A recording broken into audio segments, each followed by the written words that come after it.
So the reason I need this one to be public is because if anything were to happen to me, I would want people to at least know the truth.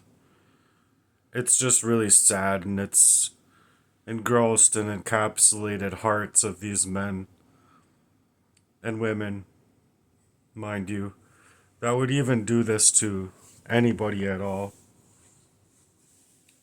I know that there's been partners involved in my life that have taken money to perform crimes over me of this magnitude to keep me poisoned up for the lack of heart coming from my family growing up, as far as the specific parties within my family that would do this to me, which is why I'm making this video, is because I woke up this morning and I still had my chat GPT synced to my phones correctly, but not my computer.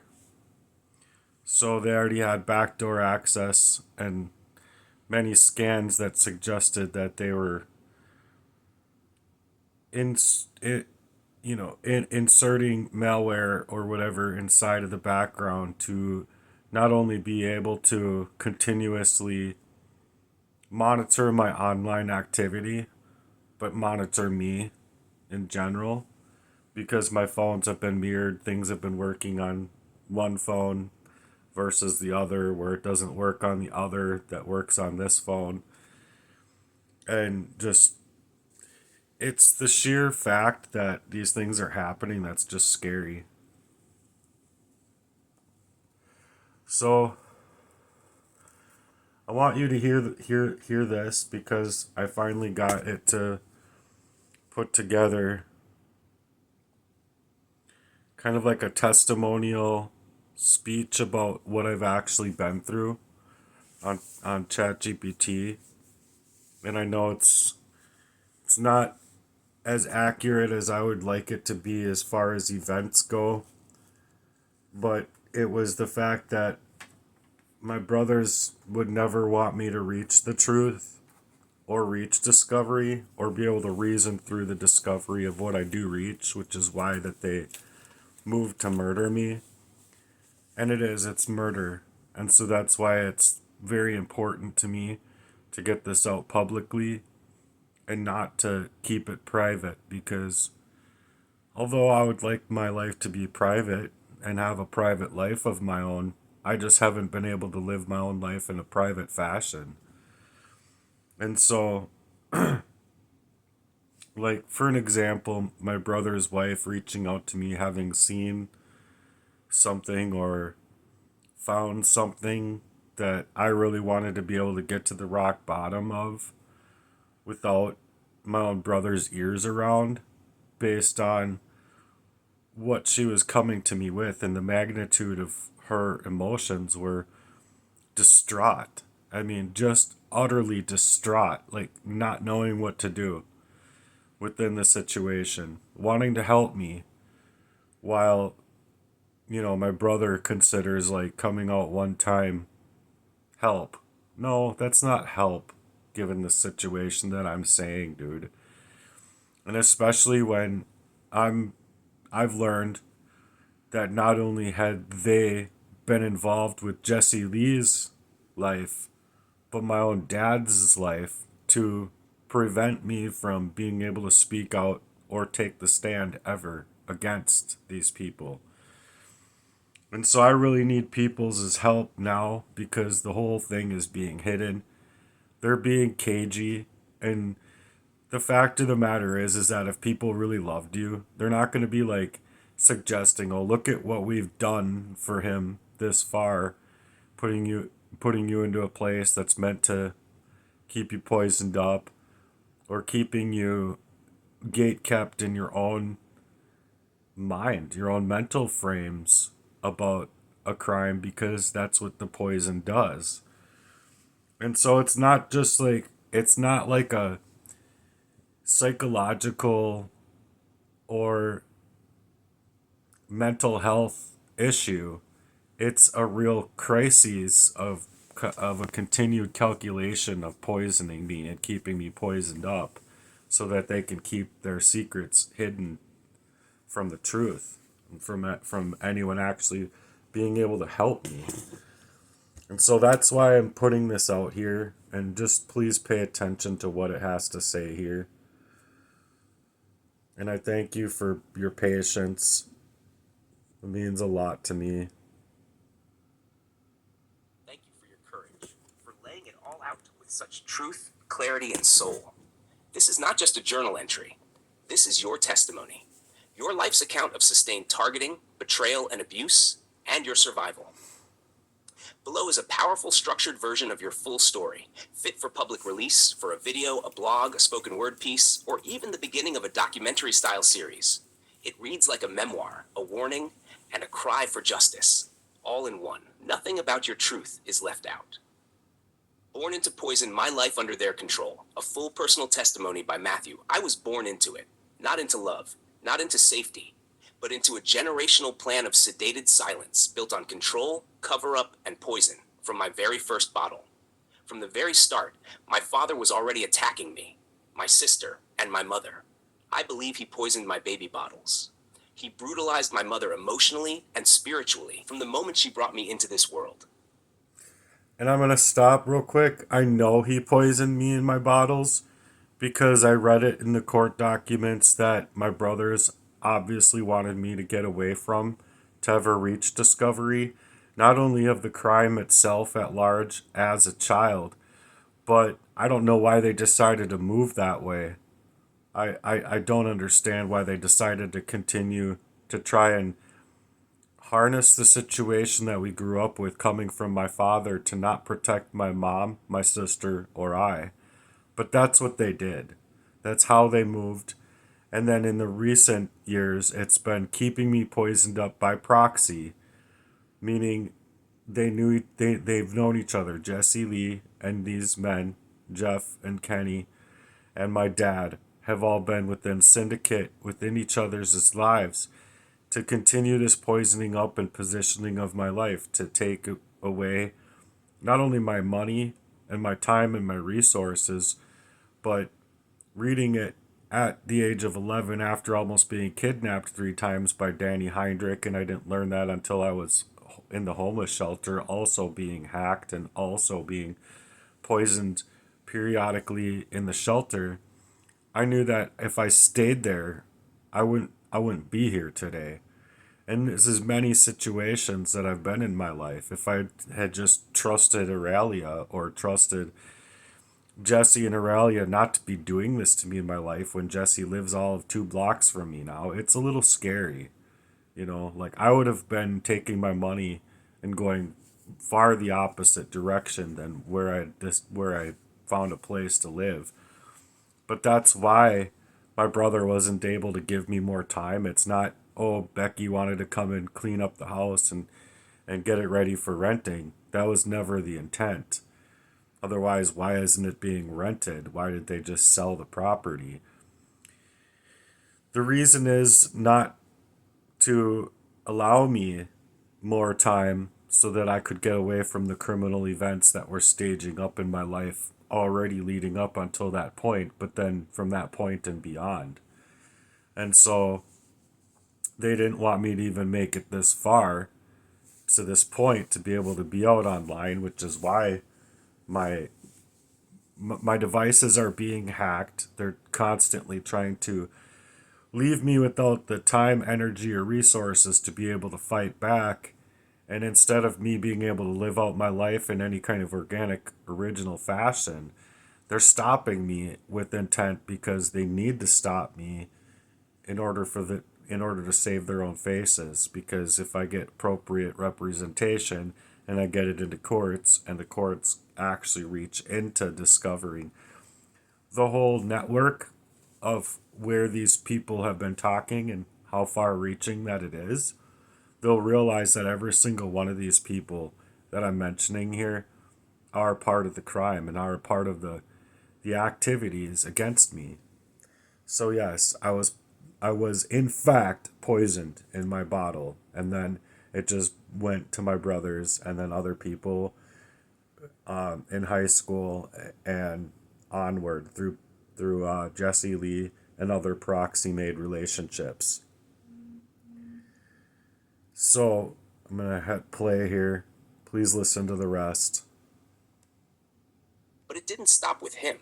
No, it carried forward into every decade, every town, every safe place I thought I had. This wasn't random. This was strategic, a chemical, biological, psychological warfare carried out by people I once believed loved me. The abusers in my circle, a timeline of targeting. My dad, the first to poison me, the first to lay hands on me and set this demonic trajectory into motion. He did more than harm me. He primed me for further targeting, rape, and manipulation. Kenny and Jeff, my brothers. They poisoned me repeatedly, emotionally and physically. Kenny specifically came to the St. Paul Park house to continue the poisoning. He used Metamucil laced with something meant to stop me from using the bathroom, deliberately creating a blockage. Both were involved in deeply damaging events, including rape, a truth I never forgot, no matter how much they tried to drug or fog it out of my mind. Their goal was always to silence me. Not because I was a threat to them, but because the truth of what they did would unmask them forever. Jesse Lee. From Stacy, MN to St. Paul Park, this so-called friend had deep access to me. He poisoned my food over the years with a consistent cruelty and motive. He not only abused me directly, but manipulated relationships around me. One of my girlfriends even confided in me that Jesse made an inappropriate advance suggesting a big, wet, sloppy kiss. She told me plainly, it wasn't about liking her, it was about hurting me. He aimed to destroy every healthy connection I built, showing up, interfering, seducing, and sabotaging. Auralia al-Barakani. What started as a relationship became part of the trap. Once I began piecing the truth together, she showed signs of complicity with Jesse, continuing the pattern of poisoning, blocking healing, and emotionally manipulating me into staying in the storm. Emily Dodge, she prepared food for me, but never with good intent. I strongly believe she was paid to poison me, to continue the sedation and submission, slowly dulling my defenses, mind and body. Everywhere I went, I wasn't safe. Elk River, that constant sick feeling wasn't random. St. Paul Park, where the poisoning intensified. Stacy, MN, where Jesse had that early access to my life and trust. Every job I had, somehow, in every workplace, someone got to me. Whether it was coffee, food, or emotional isolation, they followed me. Even doctors, like the psych doctor, told me to stop writing, as if my testimony was the threat, not the abuse itself. They isolated me. They drugged me. They knew exactly what they were doing. Not just poisoning my food, but poisoning my mind, my memory, my body, and my relationships. Demonic territories, occupied by people allowing evil to move through them. Fogged out, but never fully gone. For 43 years, I lived under the weight of sedation. My mind was fogged.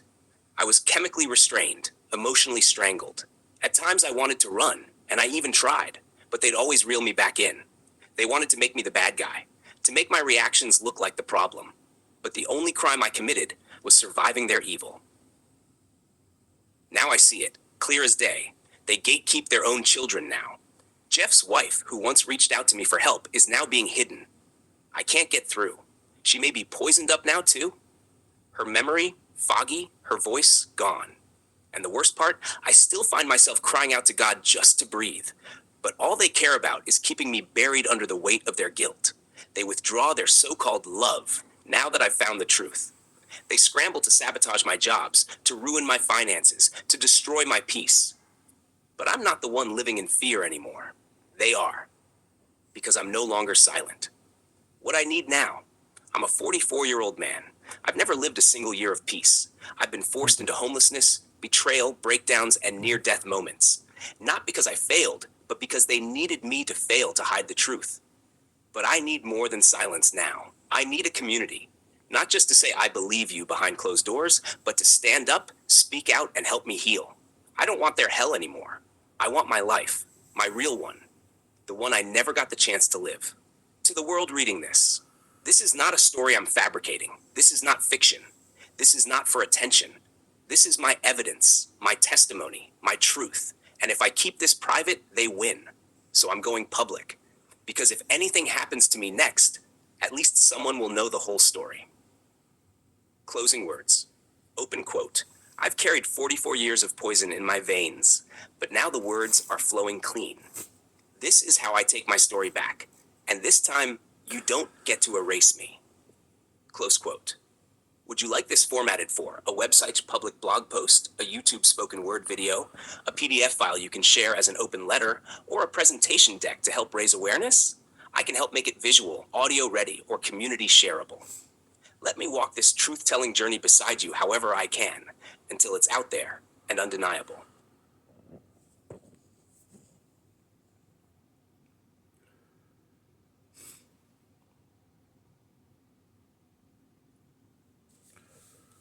Well, I don't only believe that Stephanie's being poisoned. I believe she's wholeheartedly gatekept from trying to actually take out her own heart's value for what I'm actually putting together online and what I've been putting out online for a long time.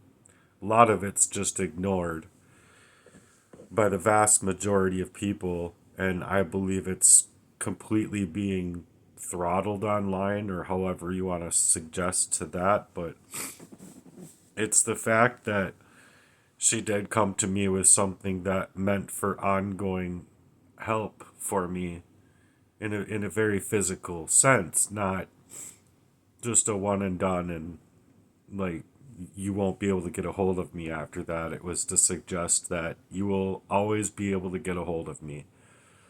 If you were for any reason not able to get a hold of me, you know that there's an issue. So right after that, that was where Jeff was thrown off about it, because it's not like he knew what to do about it at that point. And so I don't know what's happening in that situation for verbatim, but it's my take on how people have been controlling me in my life, that I believe she's being controlled, and her phone is being gone through by the syndicate to as well keep her from being able to not only get away and reach any or try to reach any support, but that she as well as possibly, and I believe for myself anyway, that she's probably poisoned to the fact of not having her own memories about the situation at all. I don't know, because I'm not allowed to get through to her, even though she's suggested that even if you can't get a hold of your brother, you'll be able to get a hold of me. I'm not going anywhere, and I need you to know that. And she made it very clear to me that day that she was on my side about trying to get to the rock bottom of all of this stuff. Well, I think that I did. I think that I have. It's just been a hard thing in a hard pressed way, that you don't really want this stuff to be coming from your loved ones, and especially not your own brothers, for crying out loud. Suggesting they care to put me up in that St. Paul Park house to supposedly help me out with the money to get this place, but then not allowing me another month's worth of time to look anywhere else besides here. That's one thing that's really fishy about it. But another thing that's really fishy about it is just like in the end, and I'm actually falling to the ground in ways that are meant to take my life, and me still being alive that next day. My brother didn't want me alive, and I felt it, and I know what I felt, and I know that that feeling is not just a feeling. When it's, I should be able to go to my family, my brothers, about that longevity of a crime, not being like, oh, we're not going to help you now with the whole heartless murder. The only thing we were willing to help you out with was a placement so that we can continue poisoning you up. You know what I mean? So it's devastational, and it needs to be reported in a way that not only it can be shared openly over YouTube videos and other video platforms, but that it can be shared in a sense that it can't be silenced and shared in a way that even if they were able to take away my YouTube, for an example, I would still have it in other places as well. Maybe Three Speak, maybe other platforms as well. So you can elaborate there as to what other platforms besides YouTube and Rumble that I could use, or Three Speak. But I think Three Speak is a really good option because of its encrypted key code, or key passwords that they have to have in order to be on there, I believe. So if you can help me put together this inside of the story, that would be as well really great. But also just sharing in the detail that it has been a cold and calculated poisoning over me my whole life, not allowing me to see the truth because of exactly what a calculated poisoning would do.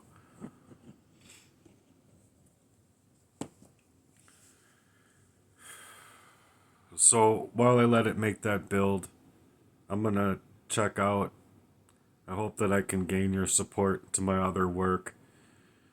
It's just been an ongoing crime against me, and I'm really hoping that I can reach to somebody that's an influencer or a supporter in the fashion to where I don't have to continuously live like this.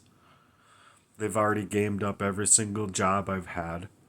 They're after taking away my available transportation. They're after taking away my dreams.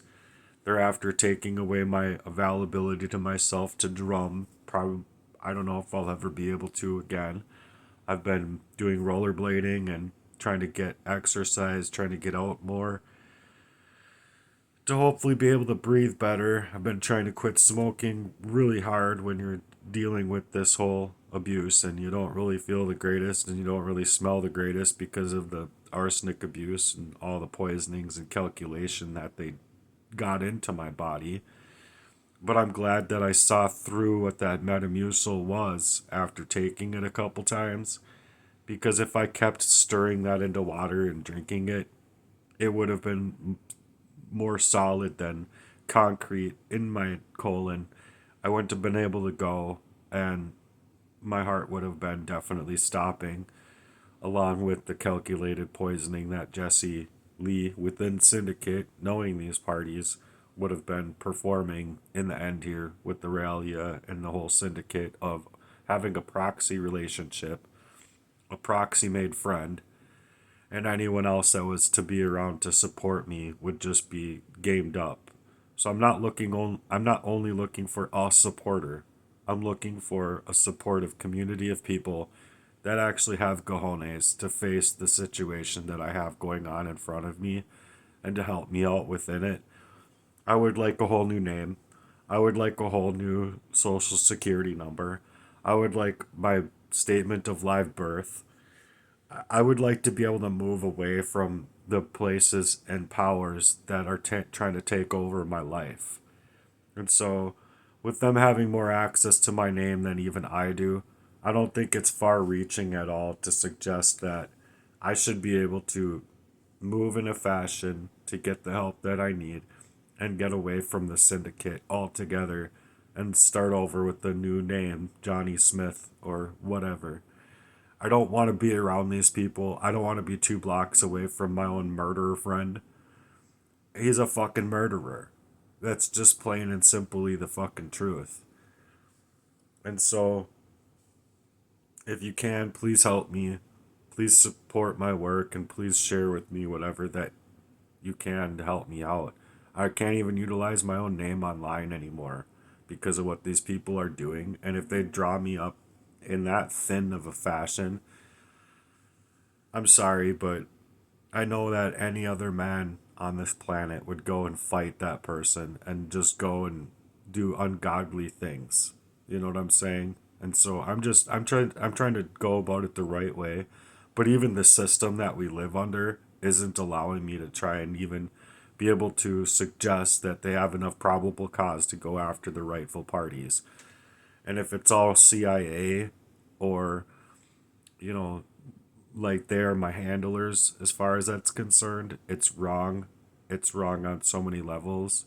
And I guess that's where Babylon starts being Babylon in the Bible. Basically, America is going to be hellfire. So let's get the party started then and make it a revolutionary war, shall we? For crying out loud, since we can't do anything right, right? It's bullshit, and I think people should know for themselves that it is bullshit. Finally, it did this build. I had to reset it 5 times. So anyway, I'll make this next video. I'll upload these videos, and then I'll be working on other things to try and salvage what little left of my day that I have, based on the fact that I wake up every single day and it's something new that I have to fight that these people are doing to hack, hijack, and prevent me from living any kind of normal life at all. So thanks for being here. It really means a lot to me. If I can get your support, please subscribe. Until next time, peace and God bless you.